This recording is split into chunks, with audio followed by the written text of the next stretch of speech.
We're tracking storm damage across central Georgia tonight after strong winds and rain swept through last night and into this morning. Powerful and angry winds pummeled a small portion of Washington County just after 8:30 this morning. The storm stayed on the ground for a few minutes, but as Suzanne Lawler shows you, some say it's a day they'll never forget.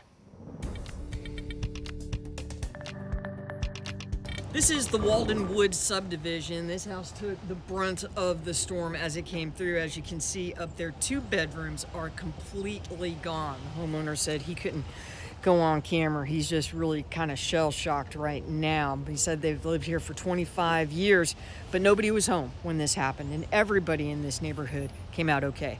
We noticed that the wind was blowing and we couldn't see outside, and I heard something and I thought it was the garbage truck, but it ended up being this storm. And before we could get into the basement in the storm cellar, it was pretty much over with. In the time it took Randy Helton to climb a couple of stairs, the winds, pressure, and rain left its mark. Neighbors gathered around checking on each other and watching crews gather up the giant, useless limbs. You get here and it looks like the whole world just kind of exploded.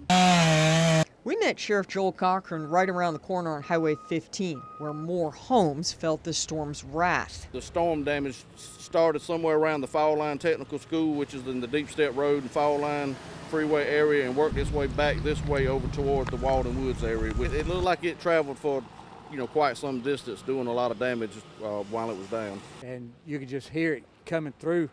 I wasn't sure what it was until I came out here to the end of the street. They actually before it hit the house. It's more like pine trees engulfed Bill and Susan Black's house. Yet despite a lot of hard work ahead, they chatted with smiles on their faces. We're alive and our dog and cat are alive, and that's all that matters. Everything else could be fixed. Now don't worry, the Blacks have somewhere to stay tonight, and Susan says the inside of the house isn't as bad as the outside looks. So they say they're gonna be fine. Reporting in Washington County, Suzanne Lawler, 13 WMAZ News. Sheriff Cochran says his deputies and emergency management agency personnel were out working those hard-hit areas today. He figures the damage stretches around 1.5 miles, and it's near the Brentwood schools. Students and teachers at Brentwood are okay. We chatted with one teacher who told us they got to go home because a power line went down and left them without electricity.